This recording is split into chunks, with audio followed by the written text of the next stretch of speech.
лесно сините. Връщат топката в половината на ЦСК. Станимир Господинов атакуван от Александър Александров. Лесно загуби Господинов. И сега това е 1-1. Точно там, където трябваше да бъде, се оказа Георги Иванов в тази 28-ма минута на двубоя. Този гол безусловно ще тежи на съвестта на Станимир Господинов, който просто в една елементарна ситуация бе надхитрен от Александър Александров. Равенство на стадион Славия е 1-1 гол. Корнер вляво от вратата на ЦСК. Още едно единоборство се набира в погледа между Илиян Илиев и Иво Славчев. Центриране и какво е това? 2-1. Миг колебание в червената отбрана и виждате Георги Иванов да приема поздравленията на тези около 16-17 хиляди привърженици на сините и разбира се на част от своите съотборници. Наглед безобидно центриране завари неподготвено отбраната на ЦСК. 2-1 за Левски в 62-та минута на двубой. Играта продължава. Добър авантаж на Атанас Узунов. Илиян Илиев. Георги Иванов към Александър Александров. Изстрел на Александров. 3-1 за Левски в 69-та минута на двубоя. Перфектна триходова комбинация. Илиян Илиев я подхвана. Георги Иванов я продължи. Безупречно я завърши Александър Александров. Към усилията на тези трима играчи искам да отбележа перфектният авантаж на Атанас Узунов. Авантаж, който краси дербито между сини и червени. Винаги е хубаво, когато се появява такъв рефер, който да прилага творчество, който да изобретява със съдийската свирка и да я кара да мълчи тогава, когато това е нужно. 3-1 за Левски София срещу ЦСК.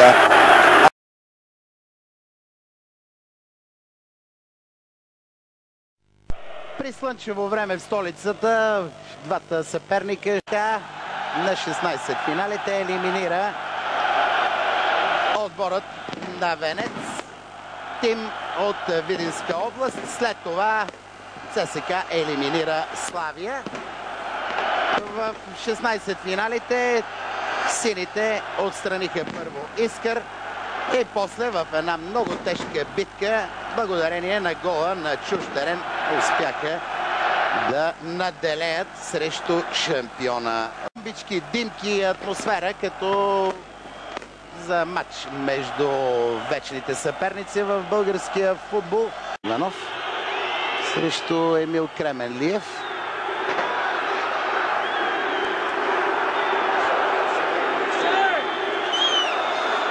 Налага се полицията да се намесва. Продължават вандалските прояви на сините запалянковци, които виждате как атакуват органите за реда, чупейки и здравите седалки в тази част на сектор Б.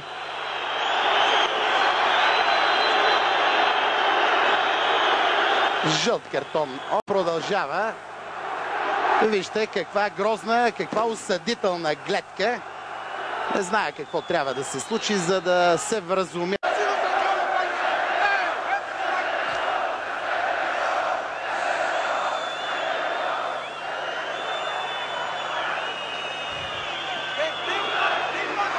Кой ще види пръв? Къде е топката?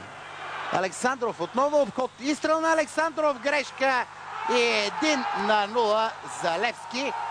Георги Иванов бе най-съобразителен във вратарското поле на Кючуков в 33-та минута на двубоя или в 78-та минута на матча. 33-та минута на второто полувреме. Левски мисля си напълно закономерно с оглед на надмощието, което гостите установиха, открива резултата.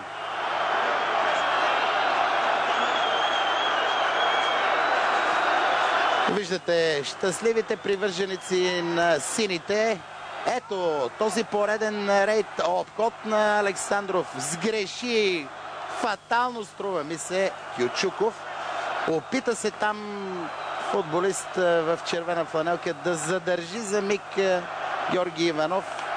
Той обаче вече бе сам срещу опразнената врата и нямаше просто как да сгреши.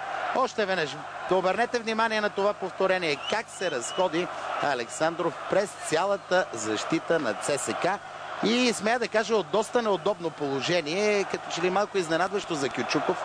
Отправи топката, Чомаков се...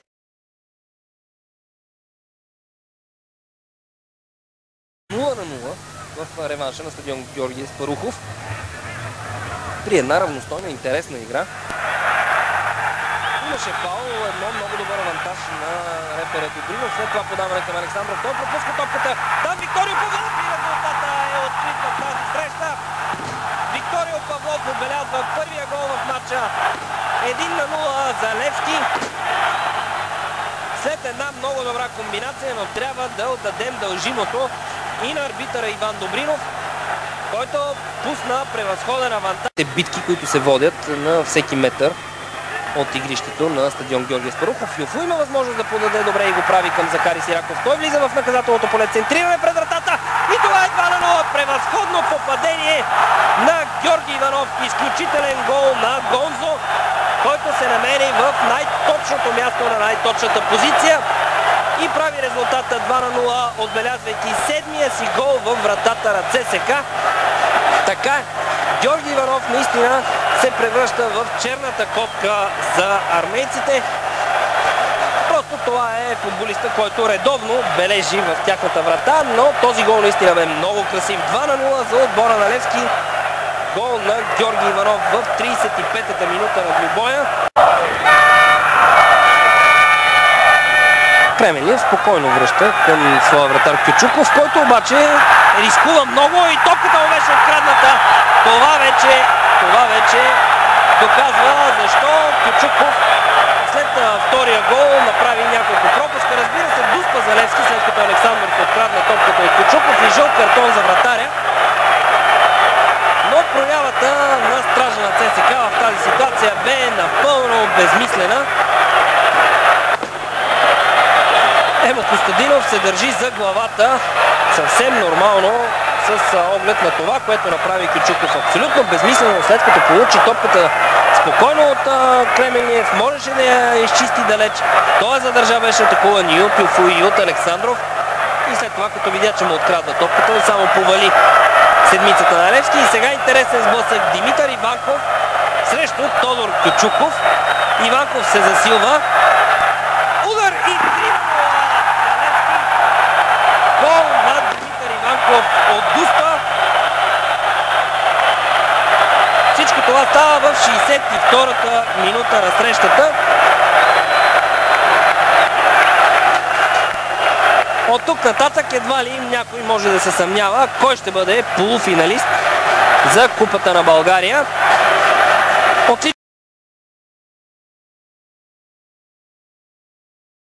В дясно за Левски, пресрещат и фаулиран от Чомаков. Ето ги поредните претенции сега за жълт картон, който автоматично щеше да извади Чомаков извън игра. Атанас Узунов предпочита да отсъди само пряк свободен удар. Виждате в момента ситуацията от преди секунди. Телкийски ще центрира целия отбор на Левски, както и този на ЦСК е в наказателното поле. Удар с глава и 1-0 за Левски. 1-0 с гол на Георги Иванов. Георги Иванов в 91-та минута бележи изключително важен гол за своя отбор. Левски ЦСК 1-0 след това центриране на Телкийски и Георги Иванов, който отново се превръща в кошмара за ЦСК. Георги Иванов с отскок успя да се освободи от своите пазачи, да стреля с глава и да отбележи гол във вратата на немодруг. 91 минута, 1-0 за Левски.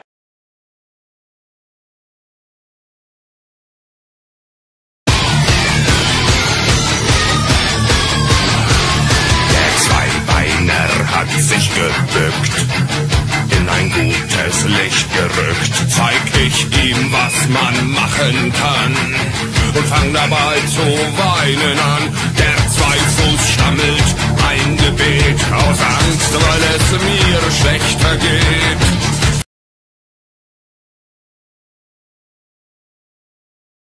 От страна на ЦСКА. Ще коментираме двубоя заедно с поредния ни гост тук на трибуните на стадион Георги Аспарухов. Емил Спасов, едно име, което едва ли се нуждае повече от представяне. Име легенда в синия отбор. Емо, имаш ли някакво предчувствие за качеството на матча и за крайния резултат? Мисля, че обстановката, която всички зрители виждат на стадиона, е достатъчно красноречива за матча, който предстои. Изчисти топката. Драгич я владее. Смяна подготвя и наставникът на домакините Славолюб Муслин. Петър Кабът с номер 7. Да видим сега няма ли да получи развитие матча. Да. 1-0 за Левски в 11-та минута на второто полувреме. В 56-та минута на матча най-щастлив е Саша Симонович, дебютантът в синия тим. При втората реална голова възможност, която се откри пред него хладнокръвно, Саша Симонович я оползотвори. Вина за този гол носи цялата защита в червено-бяло. Едва ли можем да виним Ненад Лукич за това, че не успя да намери противодействие. Вижте как увисна Ибрахим Агай. Не успя там да се придвижи и Александър Томаш. Усети посоката на топката Ненад Лукич, но нямаше просто какво да стори. Просто защото Саша Симонович с едно докосване елиминира Ибрахим Агай и с следващото си действие матира отбора на ЦСКА. 1-0 за Левски.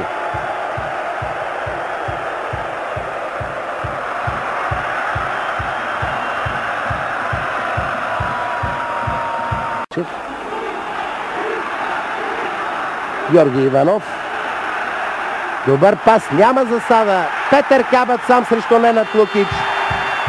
Нова добавка. Георги Иванов 2-0 за Левски в 81-та минута на матча. Традицията е спазена напълно. Георги Иванов отново прострелва вратата на вечния съперник.